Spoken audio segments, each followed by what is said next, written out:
Muito bom dia. Bom dia a todas. Bom dia a todos.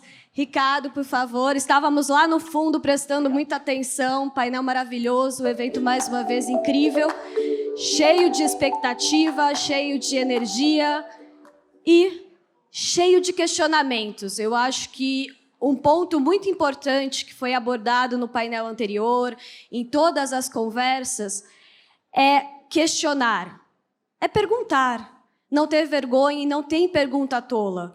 Eu acho que esse é o principal ponto de partida. Mais do que conhecer 100% o assunto ou dominá-lo, com licença, com toda a educação, com toda a postura e com todo o respeito que temos, é questionar, é se posicionar, independente do ambiente, independente do tema e, inclusive, por que não, no mercado financeiro.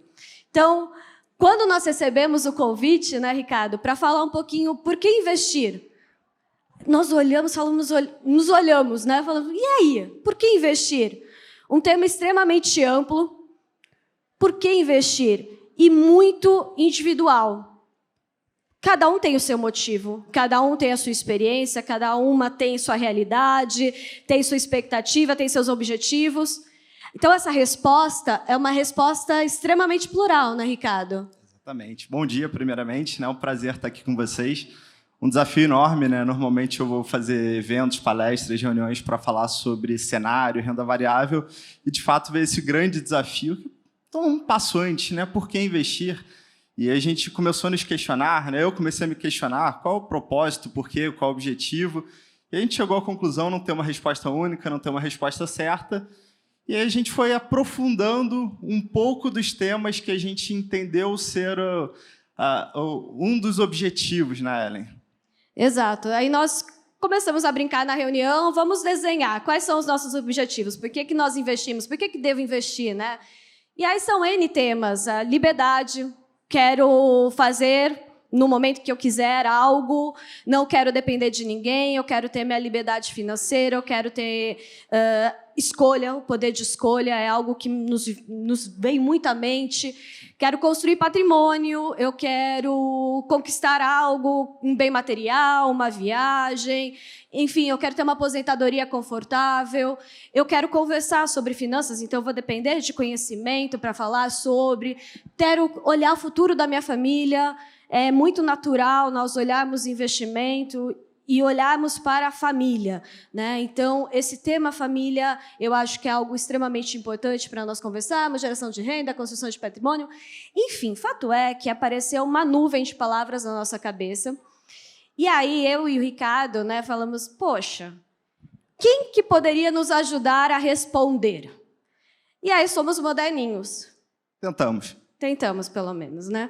Então, somos moderninhos e tem uma tal de hype, né? Porque somos modernos, então a gente pode usar esse tipo de termo. Brincadeiras à parte. Quem poderia nos ajudar? Por que a gente não pergunta para a famosa inteligência artificial? Essas são as nossas impressões, sensações, percepções, diversas experiências. E aí, o que o famoso chat GPT poderia nos dizer sobre por que investir? Será que ele tem a mesma percepção que a nossa? Será que são os mesmos pontos? E aí foi quando nós nos deparamos com esses 8 pontos, né? Ele enumerou, até se vocês depois quiserem consultar, por que investir, é uma curiosidade, e ele trouxe para nós 8 pontos diferentes, 8 motivos para investir. E aí, lendo um pouco a resposta, nós fomos quase chatos, né? Sim, questionadores. Será que é isso mesmo? Qual é a profundidade dessa resposta? Parece, às vezes, nos pareceu um pouco... Faltava aplicabilidade, né? Faltava a prática dessa resposta. E aí nós falamos, por que não levar, compartilhar com todas esses pontos? E mais do que isso, mergulharmos neles e trazer para a prática. Então, a nossa ideia aqui é justamente compartilhar esses pontos e percorrer. Eu acho que o primeiro que apareceu, né, Ricardo, é a questão de formar um patrimônio, crescer a riqueza. E, nesse sentido, o que nós nos deparamos? Bom, uma grande ajuda aqui, né, recorrendo ao passado, uma frase que foi atribuída a Albert Einstein, né, os juros compostos são a força mais poderosa do mundo. E aqui a gente começou, de fato, a aprofundar nessa resposta, né, atribuída a ele, que também comentada pela inteligência artificial. E, na verdade, qual é o grande poder do juro composto? Né? Você fazer o dinheiro trabalhar para você, remuneração em cima de remuneração, e principalmente o tempo, né? A força do tempo, a força do juro composto incidindo sobre aquele investimento inicial a longo prazo, de fato, ele tem um poder exponencial de crescer o patrimônio, né? E a partir daí a gente começou a pensar, ok, como a gente traz para a prática esse juro composto que é tão presente na nossa vida, né? Lembrando que o Brasil ele é um país estruturalmente de juro alto, né? O juro alto ele acaba sendo o grande vilão da atividade econômica em geral, né? Ele inibe as pessoas de investirem na atividade da economia real, fazer um negócio, abrir investimento, fazer um projeto, porque, ao mesmo tempo, você tem um custo muito alto, né? O custo do dinheiro é muito alto, e, alternativamente a esse cenário, quando a gente coloca esse mesmo vilão, que é o juro alto no Brasil, para trabalhar para a gente tem um efeito totalmente oposto, né? Que é o benefício de carregar esse juro alto ao longo prazo, né? Eu acho que é justamente esse nosso primeiro ponto de partida, é a construção de patrimônio. Muitas começam do zero, outras já encontram patrimônio pelo caminho e precisam administrá-lo, outras estão no meio do caminho, e aí como que eu faço para aumentar esse patrimônio, para alcançar uma meta lá na frente, que talvez seja a estabilidade da minha família, ou a estabilidade do poder de compra. E aí o grande ponto positivo, né, quando nós vamos lá na nossa caixinha de ferramentas, como que eu faço para ter patrimônio? Lógico, eu tenho que fazer um exercício antes disso, tenho que equilibrar minhas finanças, mas guardar esse recurso. Mas, a partir do momento que eu começo a guardar, eu tenho um benefício muito bacana e super importante, que é justamente os juros. Juros sobre juros. É claro que aqui é uma moeda, como o Ricardo bem comentou, com duas faces. Se, de um lado, os juros, pensando para quem está guardando, poupando, está incrementando, do ponto de vista de atividade, acaba sendo uma barreira ou até mesmo um ponto importante a ser superado para empreender. Mas notem que, sim, é possível a acumulação ser beneficiada, com certeza, pela parte de juros. E aqui nós colocamos dois efeitos, na verdade. Tem um efeito juros, que é esse que, mês após mês, ano após ano, aquela minha reserva vai crescendo, só pelo efeito de juros. Mas também, ano após ano, notem que eu tenho o benefício do tempo. Então, tem idade mínima para começar a guardar dinheiro? Não. Devo começar desde sempre. Ah, mas imagina, 5 anos vai investir? Vai, por que não? Converse em casa. Traga. Então, o benefício do tempo também joga muito a favor, especialmente quando nós pensamos em volatilidade. E eu achei super bacana esse exemplo que o Ricardo trouxe, acho que dá para explorar aqui também a questão do ciclo, né? Exatamente. A volatilidade ela é muito presente no nosso dia a dia, e aqui a gente trouxe 2 gráficos do mesmo parâmetro, que é o Ibovespa, que é basicamente a Bolsa de Valores aqui no Brasil.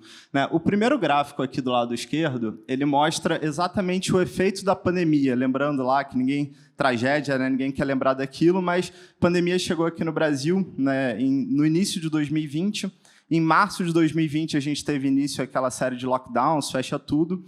E na Bolsa, né, os preços dos ativos, isso obviamente não aconteceu só no Brasil, foi um fenômeno do mundo inteiro, mas a gente viu na Bolsa de Valores as ações perdendo 45% do valor em 4 semanas.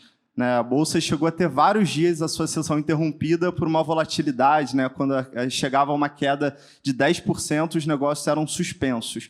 Notem que, naquele momento, e nós estávamos lá na corretora, né, era um momento de estresse absoluto, a gente tentava, ao mesmo tempo, tranquilizar o investidor, só que com respostas que nós mesmos não tínhamos. Né? A gente foi para o home office um belo dia, amanhã todo mundo em casa, aquela correria, todo mundo passou por isso em algum grau, e aquela sensação, né, a gente vai ficar 15 dias em casa, 20, foram 1 ano, 2, 3 anos, uma loucura. E aí, olhando aos olhos de hoje, como a gente nota o efeito do tempo nessa volatilidade. Quer dizer, em 4 semanas, a gente viu um patrimônio sendo praticamente destruído em 45%. Né? E aí depois a gente vai passar por outros conceitos, né, da diversificação, da necessidade de ter um investimento não concentrado em uma única classe de ativo, mas muitas vezes não acontece, né? Então a gente lidava com investidores ligando, nossa, eu estou com 90% do meu patrimônio em bolsa, e em 4 semanas você vê aquilo sendo diluído pela metade, sem a certeza de que no dia seguinte você não teria mais uma queda de 10%, de 20%. E a gente tentava ali, dentro da nossa experiência, né, de outras crises, falar, olha, quando você tem um investimento, primeiro ele tem um propósito, né? Segundo, que aquele investimento ele reflete, no caso do mercado de ações, uma bolsa, né? uma história de uma empresa, a capacidade daquela empresa em gerar lucros no futuro. E o que nós vimos é que as empresas, felizmente, né, a grande maioria delas, elas continuaram existindo. Notem que, aí a gente olha aqui para o segundo gráfico, que passado aquele efeito de 4, 5 semanas de queda, a recuperação ela veio e veio muito rápida. Né? Então, o investidor que teve a consciência, ele respeitou aquele objetivo de longo prazo, não se deixou levar por aquele mau humor generalizado e liquidou a posição, ele conseguiu atravessar o efeito da pandemia em 2, 3 meses como se nada tivesse acontecido. Né? Então, aqui a gente vai remeter lá ao slide 1, né? O benefício do juro composto ele também precisa ser respeitado com o prazo de investimento para que ele de fato ocorra. Né? Exato. E até porque a economia é cíclica. Os nossos investimentos acabam surfando por isso. Nós passamos por algumas crises já no mercado em 2009, 2008, 2009, agora também mais recente. Então, é importante ter o benefício do tempo para diluir essa volatilidade. O outro ponto importante aqui que o chat nos trouxe foi justamente a questão de geração de renda. E esse é um ponto extremamente sensível, que muitas vezes se conversa com a aposentadoria. Então, eu tenho lá minha reserva, eu tenho meu investimento, eu tenho meu patrimônio, mas eu gostaria de sempre sacar algo, como se fosse, entre mil aspas, um salário. Então, eu estou dependendo da minha renda. E aqui é possível? É factível? Tem instrumentos para fazer esse tipo de investimentos? Temos vários instrumentos, temos títulos, temos fundos imobiliários, ações, enfim, tem N produtos de investimentos que conseguem deixar esse planejamento de uma renda passiva, certo?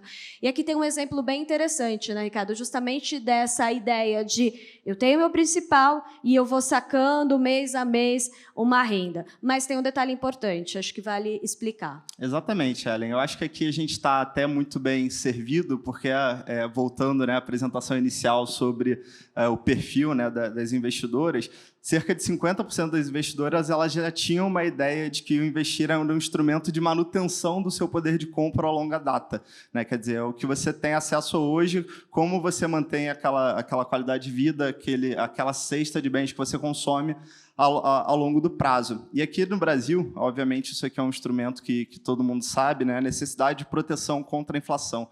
Até se a gente recorrer ao passado, historicamente no Brasil, o que o investidor sempre gostou muito de aplicar?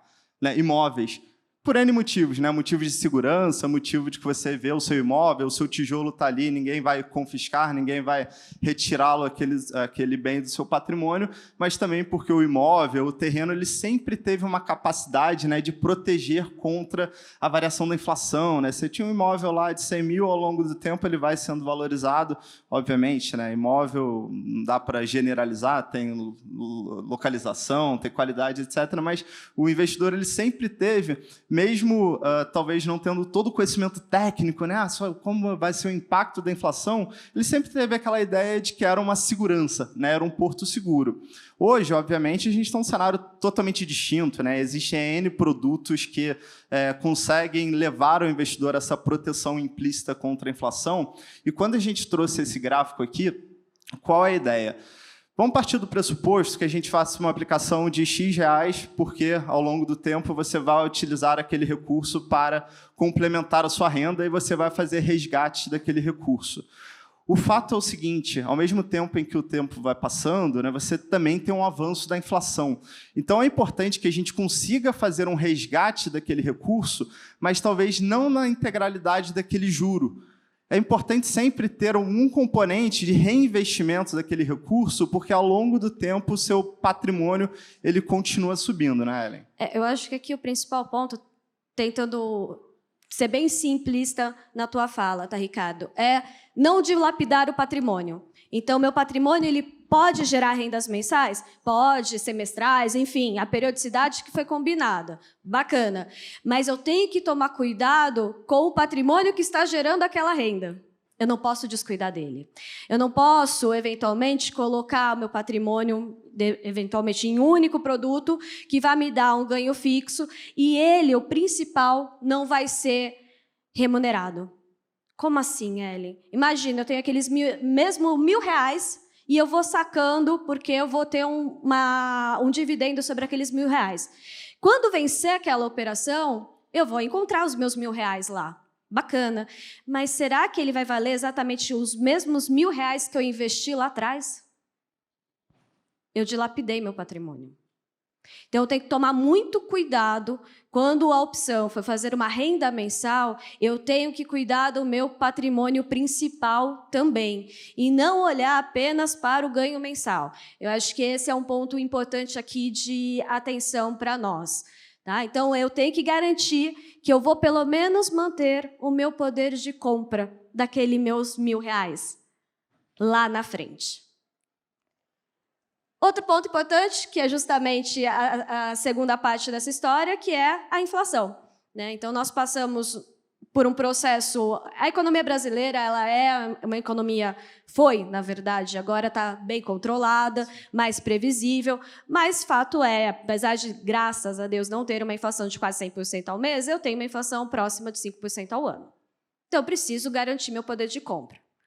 E, nesse sentido, eu preciso olhar para investimentos, sim, que consigam me devolver pelo menos a inflação. E uma regrinha de bolsa aqui bacana para a gente é, cheguei lá no final do ano, meu investimento deu X%. Poxa, que bacana. Quanto que deu a inflação? Só questionem isso. Eu tenho que garantir que no final do período, a minha rentabilidade tenha sido superior à da inflação. Porque senão, o que eu vou consumir no período seguinte não vai ser a mesma cesta de bens que eu consumia no período anterior. E como que eu faço, né, Ricardo, para garantir essa segurança, garantir que meu patrimônio tenha esse crescimento acima da inflação? Exatamente. Esse gráfico ele até ilustra bem, porque a gente está trazendo sempre o mesmo exemplo, que é o exemplo, um aporte inicial de R$1.000 numa data X, passam-se 20 períodos com uma taxa de juro de 10%, a gente teria lá num juro composto R$6.700, né? Notem que metade disso ele foi corroído pela inflação, né? Então, o seu ganho real, de fato, o que você está crescendo no seu patrimônio, além da variação da inflação, na verdade, é aquela fase acima da barra ali da inflação. E aí, quando a gente entra, tá, e como é que, de fato, eu faço essa proteção, né, do meu patrimônio contra a inflação? A gente tem N produtos que remuneram o IPCA, que é a inflação oficial do Brasil, mais uma taxa de juro real, que é uma taxa atualmente extremamente vantajosa para o investidor, né? Se hoje a gente pegar um título... Qual é o título mais base e livre de risco que existe? É um título do Tesouro Direto, né, que é emitido pelo governo, é a forma do governo se financiar. Hoje, um título desse que remunera a inflação mais esse juro real, quanto você vai ganhar em cima da variação da inflação, ele está rodando ao redor de 5,5%, 6%. É um juro muito alto, extremamente vantajoso para aqueles instrumentos de renda fixa. Depois a Ellen vai ter um painel para falar sobre isso. Mas não é só apenas esses instrumentos de renda fixa que a gente consegue essa proteção, tá? Outros instrumentos, por exemplo, associados a mercado imobiliário, contrato de aluguel, normalmente ele tem mecanismos, né? A gente até viu ao longo da pandemia algumas mudanças. Historicamente, como é que a gente reajustava aluguel de imóvel no Brasil? Pelo IGPM. Ao longo da pandemia, por conta da variação de commodities, do câmbio, o IGPM chegou a bater 30%. Né? Quer dizer, quem suportaria reajustar em um ano seu aluguel em 30%, ficou praticamente inviável. Muitas pessoas alteraram, né, esse IGPM para o IPCA, mas contratos eles possuem esses mecanismos, né? E aí a gente não precisa apenas associar ao imóvel físico. Então, eu tenho um imóvel, eu vou alugar, meu inquilino ele vai me oferecer essa proteção contra a inflação também. Mas existem os instrumentos financeiros que refletem isso também.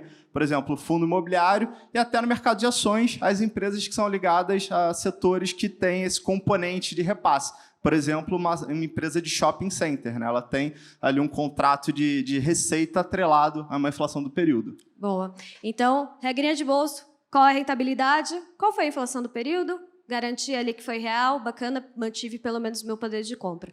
E outra regrinha que eu acabei passando rápido lá na frente sobre juros composto, sempre na hora de investir, quando a gente questiona qual que é a expectativa de retorno, qual que é a minha rentabilidade dessa história, tenho em mente sempre qual que é a taxa básica de juros da economia. Ah, Ellen, jura? Que preguiça. Não. Pergunta, quanto que está a taxa de juros hoje? Ah, a taxa de juros está em torno de 12%. Legal. E qual que é a expectativa desse meu retorno? Ah, Ellen, se teu retorno vai ser de 40% em um ano. Opa, então quer dizer que a taxa está em torno de 12% e meu retorno vai ser perto de 40%? Acho que vocês já ouviram aquele ditado que quando a esmola é demais, o santo desconfia. Tá? Então, levem sempre também essa regrinha de bolso. Não posso estar extremamente além disso, porque sendo alerta em termos de qual que é o risco envolvido nesse investimento. Qual que é o risco dessa história, né? Avançando aqui, então, eu tenho construção de patrimônio, eu tenho proteção de inflação, geração de renda e outra coisa que apareceu, realização de metas, que é normalmente que nos vem primeiro à cabeça, né? Quero investir para viajar, quero investir para comprar uma casa, quero investir para algo. E aí é muito importante para nós ter sempre o objetivo bem definido. Por quê? Para cada objetivo, eu tenho uma estratégia diferente. Por que eu tenho uma estratégia diferente para cada objetivo? É para complicar a minha vida? Não, é para facilitar e melhorar a tua rentabilidade lá na frente. Porque eu tenho produtos diferentes para cada horizonte de tempo. Nós trouxemos alguns exemplos. Ah, eu quero viajar em 12 meses. Legal. Não, mas eu quero preparar o intercâmbio dos meus filhos que vão estudar fora daqui 10 anos. Uma aposentadoria em 20 anos. Eu preciso ter caixinhas, entre aspas, diferentes para cada objetivo.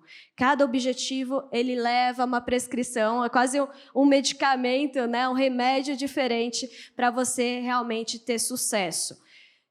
Exemplo básico. Ellen, eu quero aposentadoria, eu quero um intercâmbio. Sei lá, meu objetivo é daqui 10 anos. Ótimo. E aí eu vou olhar minha carteira, eu estou alocada em títulos de 6 meses. Será que eu não vou ter nenhum problema tributário aqui? Será que eu não vou ter um imposto de renda mais forte? Sendo que eu posso alongar meu horizonte? Ter uma rentabilidade melhor, ter benefício tributário? Ou não, meu objetivo é daqui 6 meses, 1 ano. Vou colocar tudo em algo que tem uma volatilidade gigante. Não posso. Eu preciso contar com aquele recurso. Exatamente, né? Não dá para imaginar você fazer um investimento em bolsa quando você sabe que precisa resgatar eventualmente em 2, 3 meses, você vai estar sujeito à volatilidade. E tem uma questão também importante, Ellen, que é o preço da liquidez. Em geral, as pessoas se sentem mais confortáveis quando elas têm aquela sensação de que eu posso resgatar o meu dinheiro a qualquer momento. Só que a liquidez ela custa caro. Né? O fato de você deixar todo o seu patrimônio exposto a ativos que te dão uma liquidez imediata, qual é a contrapartida disso? Você está abrindo mão de rentabilidade. Né? Então, será que você precisa 100% do seu recurso disponível a qualquer momento? Ou, eventualmente, você pode deixar uma parcela que não tem uma liquidez tão imediata, mas que vai te dar um retorno maior a longo prazo? Então, isso também conversa muito sobre definir esse objetivo para você montar a carteira de acordo com aquele propósito. Perfeito. Me trouxe à memória agora o famoso tripé. Né? Quando eu vou investir, eu tenho pelo menos 3 coisas para observar. A liquidez do investimento, o retorno desse investimento e a segurança. Então, se eu prezo pela liquidez, eu quero ter esse investimento a qualquer momento, não sei o que pode acontecer, certamente eu devo ter um prêmio menor, ou seja, uma rentabilidade menor para ele. Ah, não, eu não quero, estou tranquila com relação à segurança. Opa! Então, certamente eu vou ter um retorno maior por isso. Um prêmio vai me pagar por essa minha corrida de risco, né? Então, é sempre interessante a gente ter em mente esse tripé: liquidez, rentabilidade e a segurança. O outro ponto bacana é uma andorinha só não faz verão, né? Aquela velha história. Então, onde eu for investir, eu sempre tenho que ter em mente que eu preciso diversificar. Independente do meu objetivo, independente se ele é daqui 6 meses, daqui 1 ano, daqui 10, 20, 30, eu preciso diversificar. Seja para proteger meu patrimônio da inflação, seja para aproveitar, eventualmente, um aumento da taxa de juros, ou não, seja para aproveitar uma taxa de juros que está alta, com perspectiva de queda, eu vou lá para o pré-fixado. Então, eu preciso diversificar. E vale a pena, nós trouxemos aqui, né, Ricardo, vários exemplos de perfis de diferentes investidores. Todo investidor, Ellen, eu sou conservador ao extremo. Não tem problema, você consegue diversificar. O ponto é, qual é o percentual da alocação em cada classe? Só isso, mas diversifique. Também cuidado, né? Aqui a diversificação é um leque grande. Eu vou diversificar em relação ao que eu estou exposto. Eu estou exposto à taxa de juros, eu estou com uma taxa já pré-fixada, eu estou exposto à inflação, eu estou exposto a ações. Eu também tenho exposição a emissores. É muito comum nós conversarmos com alguns investidores e eles chegarem, não, minha carteira está super diversificada. Eu tenho aqui uns 10 papéis na minha carteira e esses 10 papéis estão atrelados ao CDI. Você diversificou, talvez, o risco do emissor. Mas você está 100% exposto ao CDI. Então, cuidado aqui nessas camadas de diversificação. Essa falsa diversificação, né? Isso a gente vê muito também no mercado de ações. Bolsa, então, a gente está falando ainda mais de risco, exige ainda uma necessidade maior da diversificação.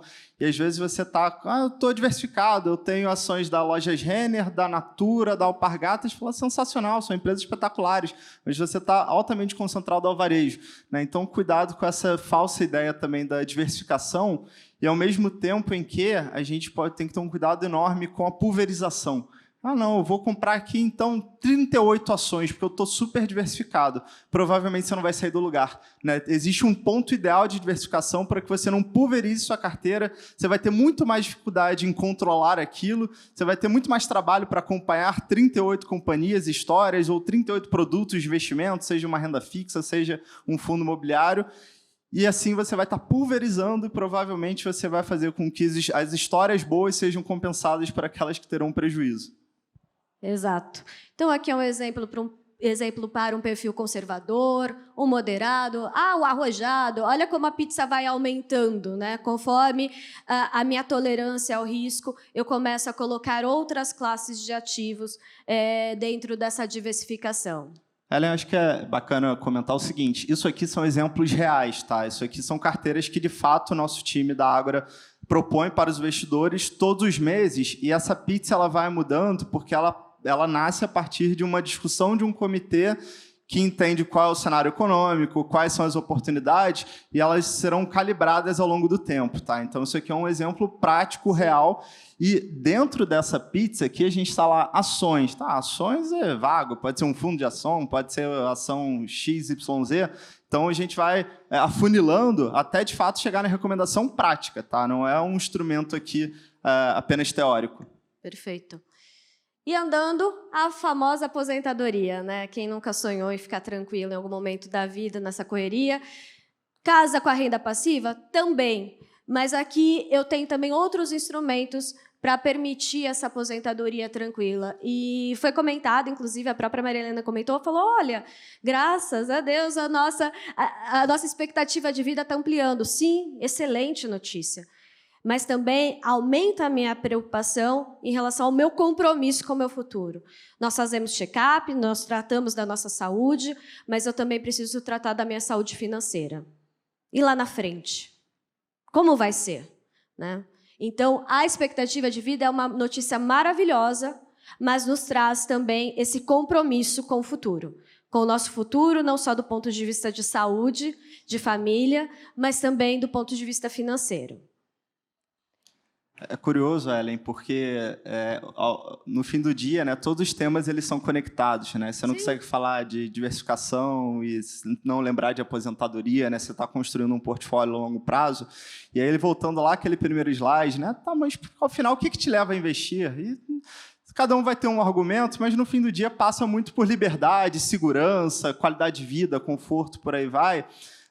E a aposentadoria ela acaba sendo talvez o objetivo final, né? Porque você vai construindo isso ao longo da sua vida e que vai levar a uma boa qualidade para a aposentadoria. Tem um estudo recente que atualmente as pessoas elas devem ter na média pelo menos 3 carreiras ao longo da sua vida, né? Quer dizer, aquela ideia de lá do passado, a pessoa trabalhou a vida inteira num banco, né? Tomara que a gente trabalhe muitos anos no banco, mas provavelmente depois, no futuro, você vai buscar, você vai diversificar, você vai fazer um curso e vai procurar uma outra área, ou mesmo dentro de uma carreira do banco, você migra, né, de segmentos. A Ellen sabe bem disso, né, Ellen? Então, tudo isso passa também por essa consciência ao investir, que te dá essa liberdade de, eventualmente, fazer trocas, fazer ajustes de carreira, até porque a vida, né, não é tão simples quanto parece, né? A vida te leva para outros rumos. Então, tudo isso também está relacionado. É isso.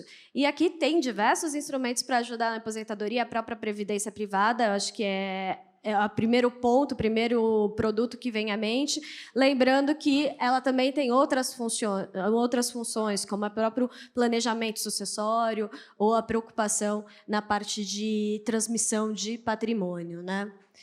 E aqui, um outro ponto que foi até curioso que o chat nos trouxe, falou, olha, a possibilidade de participar de empresas. Aí nós ficamos debatendo e falando, olha, aqui é quase, entre 1000 aspas, empreender no mercado de capitais, né? Aquela vontade, eu sempre tive vontade de ter um negócio próprio. Vou montar esse negócio próprio? Não sei se eu tenho conhecimento, se eu tenho habilidade. Por que não investir, de fato, mas através de mercado de capitais? É uma alternativa, ora bolas, né?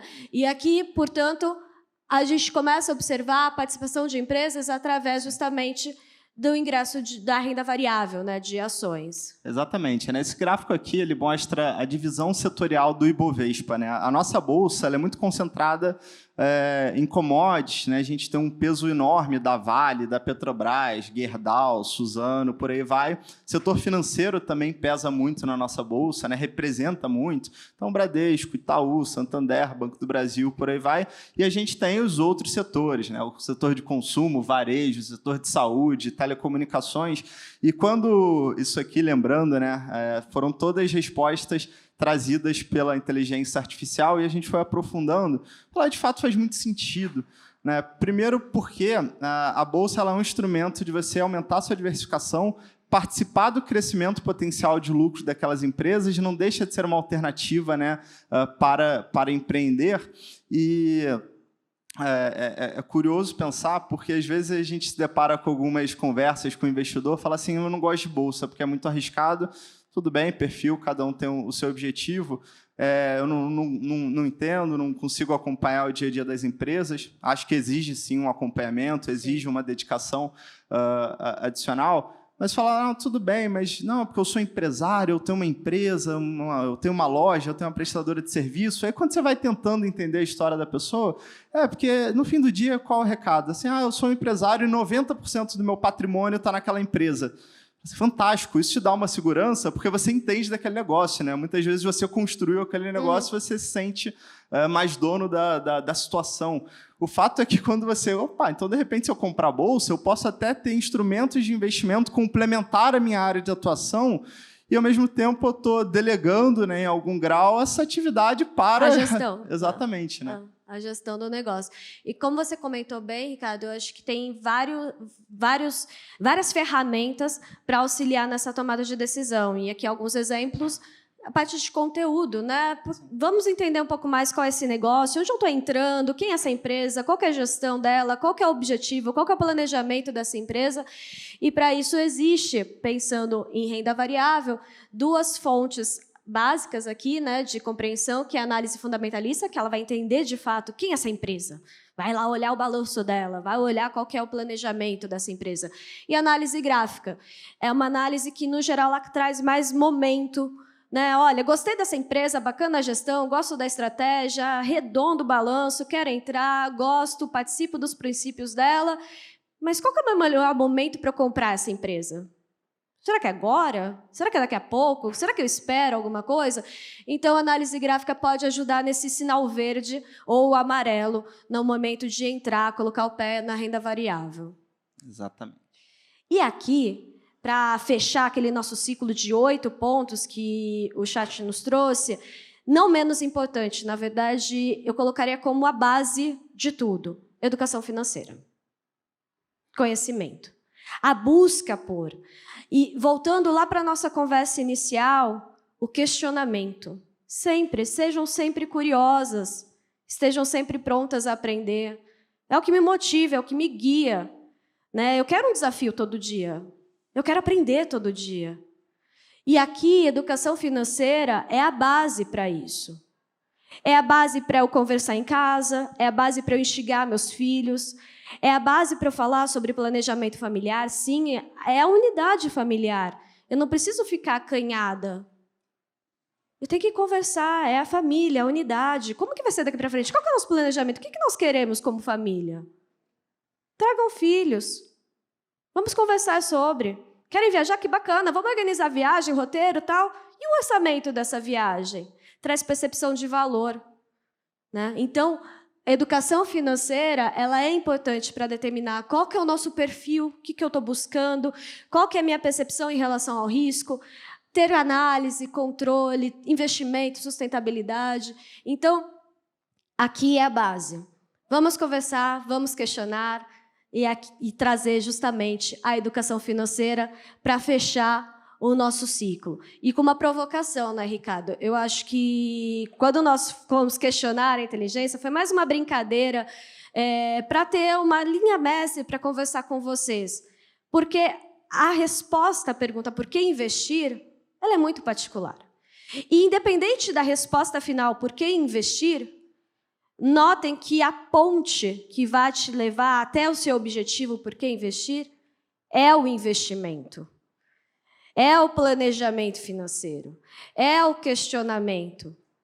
Então, seja lá qual for o objetivo, que é super importante e não tem objetivo melhor ou pior, tem que respeitar o teu objetivo, você consegue traçar. E um ponto interessante que não foi abordado, inclusive pela inteligência, que a gente estava até brincando, que faltou talvez um pouquinho de profundidade, mas um dia ela chega lá, é justamente o caráter comportamental. Ricardo trouxe o exemplo do comportamento da Bolsa, a crise recente, né, de Covid. Quando nos questionavam, e aí, parou de sangrar, né, vai melhorar daqui para frente? Nós nos olhávamos, qual que é o retorno, qual que é a resposta? Qual que é essa segurança? Qual é o comportamento que você tem que ter nesses momentos? Né? Você tem que se apegar aos fundamentos, você tem que ter calma, ou você vai ser irracional? Ou vai ser racional? E é essa a provocação que nós gostaríamos de trazer. Acho que o Ricardo tem um ponto bem pertinente sobre isso. É curioso, tem uma história, todo mundo discute muito, né, sobre a inteligência artificial, e perguntaram para o Warren Buffett, né, o mega investidor americano, e aí, você gostou da inteligência artificial? Ah, bacana, eu vou gostar mais quando ela for capaz de me contar uma piada. Quer dizer, é o lado humano que falta na inteligência artificial e é o lado humano que nos faz diferente de um robô. Né? A capacidade de tomar decisões racionais, em muitas das vezes, e, eventualmente, a gente ter cuidado para não tomar decisões tão relevantes com base na emoção. Né? A gente tem vários casos de mercado que a gente toma uma decisão emocional por um efeito de manada, aquele medo de ficar de fora. Né? Tá todo mundo investindo... Eu vou ficar chupando o dedo aqui? Eu não. Exatamente. Né? Isso aí a gente vê lá, todo final de ano tem o bolão da virada. Quem que fica de fora? Ninguém, né? O medo de perder. Vai ficar todo mundo milionário, eu vou ficar aqui sozinho. Você não está nem preocupado, vai ganhar 1 milhão, 2, 5, você está mais preocupado, eu vou ficar sozinho aqui de fora. Exato. Então, são decisões que a gente acaba aplicando no nosso dia a dia do investimento, muito mais ligadas ao comportamento humano, né? De querer participar, de querer fazer parte, de querer entrar naquela discussão, e, eventualmente, isso fere o nosso objetivo principal. Né? Isso, eventualmente, nos leva a alterar o nosso perfil. Eu tenho um perfil extremamente conservador, mas está um boom, todo mundo fala de criptomoeda, todo mundo fala de Bitcoin, todo mundo fala de bolsa, e toda hora tem algum assunto que todo mundo fala sobre. A gente tem que ter muito cuidado com esse comportamento, a maioria das vezes emocional, que quando aplicado para o investimento, ele tende a nos causar, pelo menos, muita dor de cabeça. Não é porque você está saindo da sua zona de conforto, você não queria estar ali, você entrou porque era um movimento da moda. Então, isso faltou. A inteligência artificial não foi capaz de nos alertar sobre algo que todos nós sabemos que acontece. Não só aplicado a investimento, mas acontece no nosso dia a dia. É isso, perfeito. Então, é sempre se questionar, de novo, o mesmo ponto. E, quando investir, ter consciência. Converse com o seu assessor, converse com o seu gerente. Mas por que isso? Qual que é a estratégia? Do que está me protegendo? O que eu posso esperar no final desse investimento? Porque este é o meu objetivo. E este meu objetivo precisa ser respeitado. Certo? Certo. Muito obrigada. Foi um grande prazer conversar aqui com vocês. Não sei se temos tempo para perguntas. Como escolher? Aonde encontramos as opções, as melhores opções, para também diversificar nesse produto? Boa. Eu vou começar de forma bastante rápida. Eu vi que tem alguns painéis sobre planejamento, inclusive também planejamento sucessório, que é uma outra variável da previdência privada. Tá? O objetivo, na previdência, você vai ter duas linhas mestre. Uma que vai estar focada em benefício tributário, tá? Então, você vai conseguir abater o seu imposto de renda, etc. Outra que vai estar mais focada do ponto de vista de investimento. É importante entender qual que é o teu horizonte. Porque, dependendo do teu horizonte, a alíquota de imposto de renda é diferente. Então, esse é um ponto também importantíssimo.